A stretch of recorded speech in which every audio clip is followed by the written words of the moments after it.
Hi hello and welcome to ஜாலியாக ஒரு book review by Bhuvana.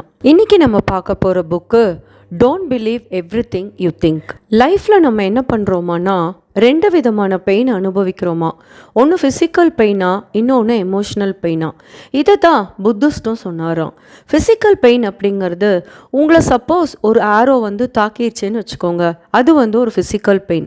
Emotional pain அப்படிங்கிறது என்னென்னா, ஐயோ என்னோட இந்த ஆரோ தாக்கிடுச்சே, ஐயோ இப்படி ஆயிடுச்சே அப்படின்னு புலம்பி புலம்பி ஒரு எமோஷ்னலாக ஒரு பெயின் எடுத்துக்கிறீங்க தெரியுமா, அதுதான் செகண்டான எமோஷ்னல் பெயினா. இவர் என்ன சொல்கிறாரு, ஃபஸ்ட்டு பெயினை உங்களால் ஸ்டாப் பண்ண முடியாது, it has to happen and it has happen. நான் செகண்டாக வருது ஒரு எமோஷ்னல் பெயின், புலம்பிகிட்டே இருக்கீங்க இல்லையா, அது உங்கள் கையில் தான் இருக்குது. அந்த செகண்டாக ஒரு எமோஷ்னல் பெயினை நீங்கள் பார்க்குற பார்வையை நீங்கள் மாற்றணும் அப்படிங்கிறார். ஒரே காஃபி ஷாப்பில் நீங்களும் உங்கள் ஃப்ரெண்டும் உட்காந்துருக்கீங்க. இப்போ இந்த காஃபி ஷாப்லேருந்து வர அந்த காஃபியோட ரோஸ்டட் ஸ்மெல்லு, அந்த டிகாஷன், அந்த ஸ்மெல்லு அரோமா எல்லாம் உங்களுக்கும் அவனுக்கும் ஒன்றாவே தான் வருது. ஆனால் நீங்கள் அந்த காஃபி ஷாப்பில் இருக்கிற அந்த ஸ்ட்ரேஞ்சர்ஸ்க்கு நடுவில் வாழ்க்கையை பார்க்குற விதமும், உங்கள் பக்கத்தில் இருக்கிற ஃப்ரெண்டு அதே ஸ்ட்ரேஞ்சர்ஸ்க்கு நடுவில் அதே காஃபி அரோமாவுக்கு நடுவில் வாழ்க்கையை பார்க்குற விதமும் கம்ப்ளீட்டாக டிஃப்ரெண்ட்டாக இருக்குது. ஸோ ரெண்டு பேரோட பர்செப்ஷனும் டிஃப்ரெண்ட்டாக இருக்குது வாழ்க்கையை பற்றிங்கிறார். இப்போ நடக்கிற கவர்மெண்ட்டை பற்றி நான் கொஞ்சம் பேர்கிட்ட போய் ஒப்பீனியன் கேட்டேன் அப்படின்னா 100 பேரும் 100 விதமான ஒப்பீனியன் சொல்லுவாங்களாம். நடக்கிற கவர்மெண்ட் என்னமோ ஒன்று தானா, ஆனால் நம்மளை பார்க்குற பார்வை இருக்கு இல்லையா, அந்த பர்செப்ஷன் அது 100 விதமாக இருக்கும் அப்படிங்கிறார். நான் இப்போ சப்போஸ் உங்களுக்கு எவ்வளோ காசு வேணும் அப்படின்னு கேட்குறேன்னு வச்சுக்கோங்க. நீங்கள் திடீர்னு கண்ணை மூடிட்டு எனக்கு ஒரு எக்ஸ் அமௌண்ட் வேணும் அப்படின்னு சொல்கிறீங்க தெரியுமா, அதுதான் தாட்டாம். தாட் வச்சுக்கிறது தப்பே இல்லையா. இந்த தாட் அடுத்த நிமிஷம் என்ன பண்ணுமா, இந்த எக்ஸ் அமௌண்ட் ரீச் பண்ணுறதுக்கு நான் என்னென்னலாம் பண்ணணும் அப்படின்னு மனசை என்ன பண்ண ஆரம்பிக்குமா, யோசிக்க ஆரம்பிக்குமா. அது என்னால் ரீச் பண்ண முடியுமா, ஏன் முடியாது, அவனே ரீச் பண்ணுறான் என்னால் முடியாதா அப்படின்னு உங்கள் மனசு வேறு வேறு கேள்விகளையும் கேட்டு வேறு வேறு பதிலும் சொல்லி அதுக்கப்புறம் யோசிக்க ஆரம்பிக்க தெரியுமா, அதுதான் திங்கிங்கா. ஸோ அண்ணன் என்ன சொல்கிறாரு, தாட்ஸ் அப்படிங்கிறது க்ரியேட் பண்ணுமா, திங்கிங் அப்படிங்கிறது டெஸ்ட்ராய் பண்ணும் அப்படின்னு புதுவிதமாக தாட்டுக்கும் திங்கிங்க்கும் ஒரு அழகான ஒரு எக்ஸ்ப்ளனேஷனை கொடுக்குறார். இப்போ உங்களுக்கு புரிஞ்சிருக்குமே, தாட்ஸ் வேறு திங்கிங் வேறுன்னு. அப்போ தாட்ஸு நீங்கள் வரவேற்கணுமா, வாங்க நிறையா தாட்ஸ் வாங்க என் மைண்டுக்குள்ளே வாங்க அப்படின்னு சொல்லணுமா. ஆனால் திங்கிங்கிறது உன்னை டெஸ்ட்ராய் பண்ணுறனால திங்க் பண்ண ஆரம்பித்தோடனே டக்குன்றனை நிறுத்திவிட வேண்டுமாம். அதை எப்படி நிறுத்துறது அப்படின்னா, ப்ரெசன்ட் மூமெண்ட்டில் நீ என்ன திங்க் பண்ணுற, இந்த திங்கிங் தேவையில்லாத திங்கிங்கா, இது நெகட்டிவா அப்படின்னு ப்ரெசன்ட் மூமெண்ட்டில் ஒன்று நீ கான்ஷியஸாக பார்த்துட்டே இருந்த அப்படின்னா, போனால் இது தேவையில்லாத திங்கிங், அப்படியே ஸ்டாப் பண்ணு அப்படின்னு நிறுத்திடணுமா. நம்ம இப்போ சப்போஸ் ஒரு ப்ராப்ளம் ஃபேஸ் பண்ணிகிட்டு இருக்கோன்னு வச்சுக்கோங்க, நம்ம மனசு என்ன பண்ணுமா, 24 மணி நேரமும் இந்த ப்ராப்ளம் எப்படி சால்வ் பண்ணலாம், இப்படி பண்ணலாமா, plan A, plan B, plan C அப்படின்னு ஜட்டு வரைக்கும் யோசிச்சுட்டு போட்டு அந்த பிரச்சனையை எல்லா ஆங்கிளையும் மொட்டை மாடியில் நின்று, ஆஃபீஸ் ரூமில் நின்று, கார் டிரைவிங்கில், பைக்கில், சமைக்கும் போதுன்னு எல்லா நேரமும் இந்த ப்ராப்ளமை பற்றி யோசித்து நம்ம மனசு சும்மா கலங்கி குட்டை குழம்பி நிற்போமா. இப்போ நான் சப்போஸ் ஒரு பவுல் ஃபுல்லாக கலங்குனா மழை தண்ணியை கொடுக்குறேன்னு வைங்க, உங்களுக்கு ஒரு சேலஞ்ச் கொடுக்குறேன், இந்த தண்ணியை கிறிஸ்டல் கிளியராக மாற்றி கொடுன்னு சொல்கிறேன். அதுக்கு என்ன சொல்யூஷன், இட்ஸ் வெரி சிம்பிள். ஒரு 10 நிமிஷம் அதை விட்டிங்கன்னா தானே மண்ணு குப்பை எல்லாம் கீழே சென்று மேலே தண்ணி கிளியராக இருக்கும். அவ்வளவுதான். உங்கள் பிரச்சனைக்கான சொல்யூஷனும் அதுதானா. பிரச்சனை நீங்கள் அப்படியே விட்டுட்டீங்க அப்படின்னா, மனசு கலங்கள் இல்லாமல் இருக்கும்போது அதுக்கான சொல்யூஷன் தானே டக்கென்று வந்து விடுமாம். உன்னோட சோர்ஸ் ஆஃப் தாட்ஸும் உன்னோட சோர்ஸ் ஆஃப் திங்கிங்கும் வேறங்கிறாரு. உன்னோட சோர்ஸ் ஆஃப் தாட்ஸும் திங்கிங்கும் எங்கேருந்து ஆரிஜினேட் ஆகுதோ அதை பொறுத்து தான் உன்னோட லைஃபோட ஜேர்னி இருக்குங்கிறார். நீங்கள் சப்போஸ் ஒரு கோல் செட் பண்ணுறீங்கன்னு வைங்க, உங்கள் லைஃப்பில் யாரையாச்சும் ஒருத்தரை பார்த்து பாசிட்டிவாக இன்ஸ்பயர் ஆகி, இவன்லாம் லைஃப்பில் பெரிய ஆள் ஆயிட்டான், இவனை மாதிரியே நம்மளும் இந்த மாதிரியெல்லாம் ப்ரொசீஜர் பண்ணி நம்மளும் லைஃப்பில் ஜெயிக்கணும்டா மச்சான் அப்படின்னு இன்ஸ்பயர் ஆகி ஒரு கோல் செட் பண்ணிங்கன்னா அந்த ட்ராவலிங்கும் அந்த திங்கிங்கும் ரொம்ப பாசிட்டிவாக இருக்குமா. இப்போ சப்போஸ் நீங்கள் யாரையாச்சும் பார்த்து டெஸ்பிரேட் ஆகி ஒரு கோல் செட் பண்ணுறீங்கன்னு வைங்க, இவெல்லாம் பிஸ்னஸ் ஆரம்பித்த பெரிய ஆள் ஆயிட்டான், நானும் நாளையிலேருந்து ஆரம்பிக்கிறேன் அதே மாதிரி பிஸ்னஸ் அப்படின்னு ஆரம்பிக்கக்கூடாது தான். ஸோ டெஸ்பிரேஷனில் நீங்கள் ஆரம்பிக்கிற கோல் உங்களுடைய நெக்ஸ்ட் ப்ராசஸ் ஆஃப் லைஃப்பை ஹாப்பியாக வச்சுருக்காதுன்னு சொல்கிறார். கண்டிஷ்னல் லவ்க்கும் அன்கண்டிஷ்னல் லவ்க்கும் ஒரு அழகான எக்ஸ்ப்ளனேஷன் கொடுத்துருக்காரு. இந்த ஆத்தர் இவரோட ஒய்ஃப் கிட்ட கேட்டுகிட்டே இருப்பாராம்மா, நீ என்னை எவ்வளோ லவ் பண்ணுற, எதனால் உனக்கு என்ன பிடிச்சதுன்னு கேட்டுகிட்டே இருப்பாராம். அவர் ஒய்ஃப்க்கு அதை எக்ஸ்பிளைன் பண்ணவே தெரியலையாம். ஒரு இன்னசென்ட்டாக ஒரு ஸ்மைல் மட்டும் கொடுத்துட்டு, எனக்கு தெரியல ஆனால் எனக்கு உங்களை ரொம்ப பிடிக்கும் அப்படின்னு மட்டும் சொல்லுவாங்களாம். ஆனால் இவர் மட்டும் எப்போவுமே, எனக்கு நீ என்னை அப்படி கேர் பண்ணிக்கிட்ட இல்லையா, நீ இந்த அனிமலே அப்படி கேர் பண்ணிக்கிட்டியே, நீ இந்த சுச்சுவேஷனில் என் கூட நின்னியே, நீ இந்த சாம்பார் செஞ்சு கொடுத்த, இந்த பொரியல் செஞ்சு கொடுத்த அப்படின்னு ஒரு சுச்சுவேஷனில் எக்ஸ்பிளைன் பண்ணிகிட்டே இருப்பாராம். ஆனால் கொஞ்ச நாளைக்கு அப்புறம் தான் இவருக்கு புரிஞ்சிச்சான், சில கண்டிஷன்ஸோட இந்த விஷயத்தினால எனக்கு ஒன்று பிடிச்சிச்சு அப்படின்னு நம்ம ஒரு கண்டிஷன் கோட் பண்ணுறோம் இல்லையா. சப்போஸ் வயசான பிறகு என்னால் உன்னை கேர் பண்ண முடியலனாலோ, நீ எதிர்பார்க்குற மாதிரி சமையல் செய்ய முடியலனாலோ, என்னால் அன்னைக்கு உங்ககிட்ட கைண்டாக இருக்க முடியலனாலோ அந்த லவ் அப்போ போயிடுமா அப்படின்னு கேட்குறாரு. ஸோ இவர் என்ன சொல்ல வராரு கருத்து அப்படின்னா, கண்டிஷனுக்குள்ளே நம்மளோட லவ்வை ஃபிக்ஸ் பண்ண முடியாது. இதைத்தான் என் ஒய்ஃப் எனக்கு அன்றைக்கி சிரித்து சமாளித்து புரிய வச்சுருக்கா, எனக்கு அது புரியறதுக்கு இவ்வளோ லேட் ஆயிடுச்சு அப்படிங்கிறாரு இந்த ஆத்தர். ஒரு பியானோவில் இருக்கிற எல்லா கீயுமே கரெக்டாக தான் ஆர்கனைஸ்டாக இருக்காமா.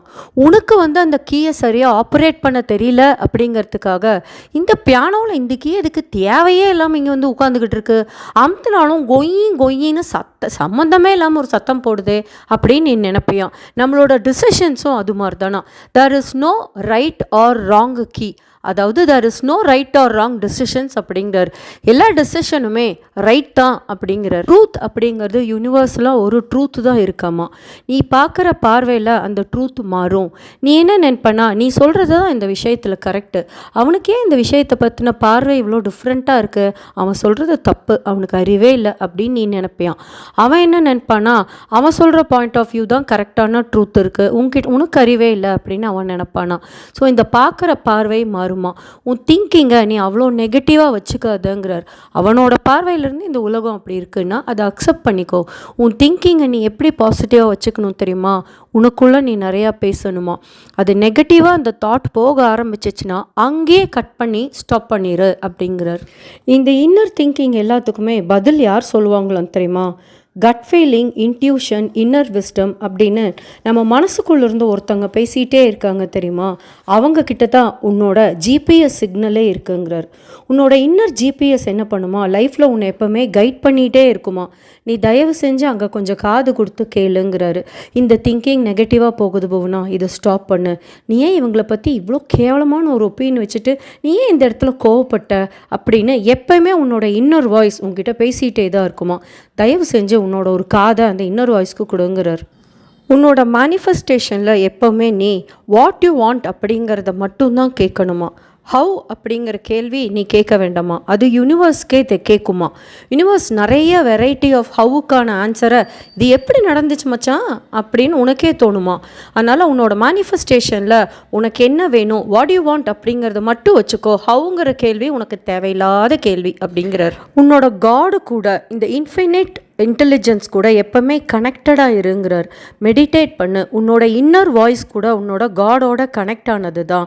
அதனால் எப்போவுமே உனக்கு ஒரு ஆன்சர் வருது இல்லையா உள்ளேருந்து, அது உனக்கு வர ஆன்சரே அந்த கடவுள், இந்த வேர்ல்டு, இந்த யூனிவர்ஸ், இந்த எனர்ஜி தான் உனக்கு இந்த பதிலை கொடுக்குதுங்க. Next universe and quantum physics அப்படிங்கிறது it is coming from nothing அப்படிங்கிறாரு. ஸோ இந்த ஸ்பிரிச்சுவல் மாஸ்டர்ஸுமே என்ன சொல்கிறாங்கன்னா, த கிரேட் நத்திங்னஸ் அப்படிங்கிறார். அதாவது எம்டி ஸ்பேஸ். நீ புதுசாக ஒரு விஷயத்தை கற்றுக்க வரையா, உன் மனசை எம்டியாக வச்சுட்டு வா. உன்னோட டீ கப் ஃபுல்லாக டீயை நீயே கொண்டு வந்துட்ட அப்படின்னா, அதாவது எல்லா விஷயத்துக்குமான ஒப்பீனியனோட இதுதான் ரைட்டு அப்படிங்கிற மாதிரி நீ வந்துட்டீன்னா, நான் உனக்கு அது மேலே டீ ஊற்ற அது ஓவர்ஃப்ளோ ஆகும். ஆனால் நீ அப்படி இருக்கக்கூடாது. எம்டி கப்போட வந்தீங்கன்னா தான் நான் டீ அதில் ஊற்றும்போது உன்னால் அதை பிடிச்சி நீ குடிக்க முடியும். எப்போவுமே உன் மைண்டை எம்டியாக வச்சுக்கோ, அப்போ தான் நியூ தாட்ஸ் உனக்கு வரும் அப்படிங்கிறார். தாமஸ் ஆல்வா எடிசன் என்ன பண்ணுவாராமா, அவருக்கு நிறையா ப்ராப்ளம் வந்துச்சு அப்படின்னா நைட்டு படுக்கும்போது ஒரு சேரில் உட்காந்துட்டு 2 கையிலையும் ஸ்டீல் பால்ஸ் வச்சுருப்பாராம். அப்படியே அந்த ப்ராப்ளத்தை யோசிச்சுட்டே தூங்கிடுவாராம். அந்த தூக்கத்துக்கு நடுவில் அந்த 2 பாலும் ஸ்லிப்பாகி கீழே விழுந்துருமா. விடிய காலையில் எந்திரிச்சு பார்க்கும்போது அந்த ப்ராப்ளம்க்கு ஒரு புது டைமென்ஷனில் வேறு ஒரு ஆங்கிளில் ஒரு சொல்யூஷன் கிடைக்குமா. அவர் இதை ரொம்ப பிலீவ் பண்ணுறாராம். ஏன்னா நம்ம மைண்டு ஃபுல்லாக டீ கப்போடு இருந்துச்சுன்னா நம்ம இந்த சொல்யூஷனை ஒரே ஆங்கிளில் தான் யோசிச்சுட்டு இருப்போமா. Everything comes from nothing. அதனால் உங்கள் மைண்டை ஃப்ரீயாக வச்சுக்கிட்டிங்கன்னா அந்த ப்ராப்ளம்க்கு கம்ப்ளீட்டாக வேறு ஒரு டைமென்ஷனில் வேறு ஒரு ஆங்கிளில் உங்களுக்கு ஒரு சொல்யூஷன் கிடைக்கும் அப்படிங்கிறத தாமஸ் ஆல்வா எடிசன் ரொம்ப பிலீவ் பண்ணுறாராம். ஆல்பர்ட் ஐன்ஸ்டைன் இந்த விஷயத்த வேற ஒரு மாதிரி அணுகுவாராம். அவருக்கு ஏதாச்சும் ப்ராப்ளம் வந்துச்சுன்னா அவர் ஜாலியாக போய் வயலின் உட்காந்து வாசிக்க ஆரம்பிச்சிருவாராம். அவர் டீப்பாக அந்த வயலினோட இன்வால்வ் ஆகி குயின்னு வாசிச்சுட்டு இருக்கும்போது அந்த ப்ராப்ளம்க்கான சொல்யூஷன் டபார் என்று அவரோட மைண்டில் தோன்றுமா. இந்த தோன்றது மைண்டில் ஒரு தாட் வருது, டிவைனோட அவர் கனெக்ட் பண்ணுறாரு, ஸ்பிரிச்சுவாலிட்டியோட கனெக்ட் பண்ணுறாரு. உன்னோட மைண்டு ஒரு நல்ல ஸ்பேஸோடையும் உன்னோட மைண்டு இந்த ப்ராப்ளம்க்கு வேற ஒரு ஆங்கிள் ஒரு சொல்யூஷன் கிடைக்கும் அப்படிங்கிற ஒரு தாட்டோடையும் ஓப்பனாக இருந்துச்சு அப்படின்னா இந்த டிவைன் எனர்ஜி இருக்கு இல்லையா, அங்கேருந்து உனக்கு ஒரு ஆன்சர் என்று கிடைத்து விடும். இந்த யூனிவர்சலோட கனெக்ட் ஆகிறதுக்கும் இந்த டிவைன் எனர்ஜியோட கனெக்ட் ஆகிறதுக்கும் உன்னை ஒரு மார்னிங் ரிச்சுவல்ஸ்னுட்டு மார்னிங் ப்ராக்டிஸ் வச்சுக்க சொல்கிறாரு. உன்னை மெடிடேட் பண்ண சொல்கிறாரு, இல்லாட்டி ஜேர்னல் எழுத சொல்கிறாரு, வாக்கிங் போக சொல்கிறாரு, பெட் கூட விளையாட சொல்கிறாரு, யோகா ஏதாவது ஒரு விதத்தில் உன்னை நீ ரிலாக்ஸ் பண்ணிக்கோ. அப்போ தான் நீ உன்னோட இன்னர் மைண்டு கூட கனெக்ட் ஆக. Inner mind is nothing but universe. உனக்கு அந்த யூனிவர்ஸ் அந்த டிவைன்லேருந்து தான் உனக்கு ஒரு தாட் ஒன்று வருது இல்லையா, டக் அப்படின்னு ஒரு தாட் வருது தெரியுமா, அந்த தாட்டு இந்த டிவைன் எனர்ஜி தான் உனக்கு கொடுக்குதான். அந்த தாட்டை அதுக்கப்புறம் நீ தேவையில்லாத நெகட்டிவ் திங்கிங்காக கொண்டு போகிறதும் பாசிட்டிவ் திங்கிங்காக கொண்டு போகிறதும் உன் திங்கிங்கோட லட்சணத்தை பொறுத்து இருக்குது. ஆனால் அந்த ஃபஸ்ட்டு தாட் வருது தெரியுமா, ஒரு யோசனை, அது இந்த டிவைன் எனர்ஜி ஓ மனசில் மட்டும் எப்படா இப்படியெல்லாம் யோசனை வருது அப்படின்னு ஒருத்தன் கேட்டான் அப்படின்னா இந்த டிவைன் எனர்ஜி ஓ மனசுக்குள்ளே மட்டும் அந்த தாட்டை கொண்டு உட்கார வைக்கிறாருன்னு அர்த்தமா. ஓவராலாக இந்த புக்கில் இந்த அண்ணன் சொல்ல வர கருத்து என்னென்னா, தாட்ஸ் வேறு திங்கிங் வேறு. உன் திங்கிங்கை மட்டும் எப்போவுமே பாசிட்டிவாகவே வச்சுக்கோ. ஏன்னா உன் மனசு எப்போ பார்த்தாலும் யோசிச்சுக்கிட்டே தான் இருக்கும். உனக்கு எப்போ நெகட்டிவாக யோசிக்கிறேன்னு தோணுதோ இம்மீடியட்டாக அந்த திங்கிங்கை அப்போவே ஸ்டாப் பண்ணிவிடு. அப்படி எப்படி ஸ்டாப் பண்ணுவ, நீ எப்போவுமே உன்னுடைய காதையும் உன் மைண்டையும் உன் இன்னொரு வாய்ஸ்குள்ளே வச்சுக்கோ அப்படிங்கிறது தான் ஓவராலாக இந்த புக்கில் அண்ணன் சொல்ல வர கருத்து. அவ்வளோதான், அப்படித்தான். Tata, bye bye. இந்த புக்கோட ரிவ்யூ உங்களுக்கு பிடிச்சிருந்துச்சுன்னா இந்த சேனலை சப்ஸ்கிரைப் பண்ணி உங்கள் ஃப்ரெண்ட்ஸுக்கு ஷேர் பண்ணுங்கள். தேங்க்யூ.